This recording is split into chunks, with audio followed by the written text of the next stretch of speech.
Academy was really Tempo with a new name and They did new mostly proprietorship. commercials for TV? products. Yeah, very, very busy with commercials. I mean, night and day. They had almost like a 24-hour. I mean, if you could work however long overtime, they wanted you. And In those days, I would guesstimate that 75% of the commercials were animated rather than live action. I think there were more animated commercials that were popular than the live action. mm-hmm. And you know, that changed, but it was interesting. When I got into animation, it was just budding. It was just starting to grow in popularity in this new area, you know, in the theater area.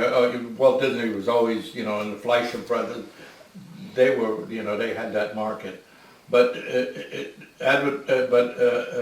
animation for advertising wasn't very, you know, big at that time. It was just starting to come into its own, and but once it started, it was amazing how many people got into it, you know, and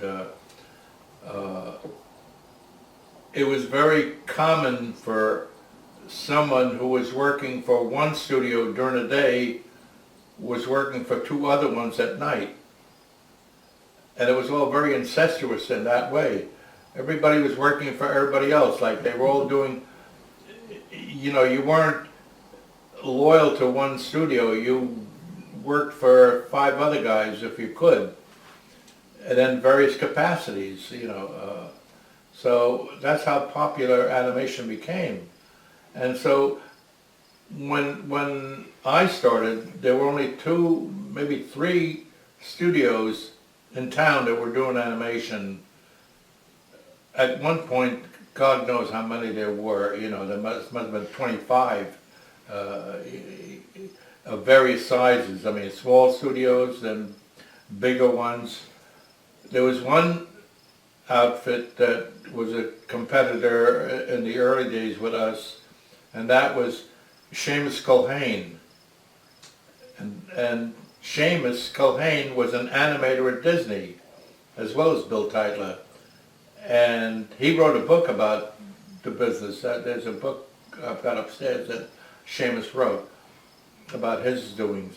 But he was a very competitive studio. We had as a neighbor in Dobbs Ferry another Culhane.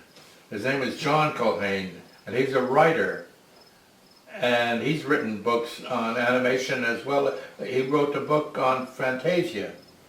And he was very well known to the Disney people. And he wrote a lot of stuff for the people there at Disney.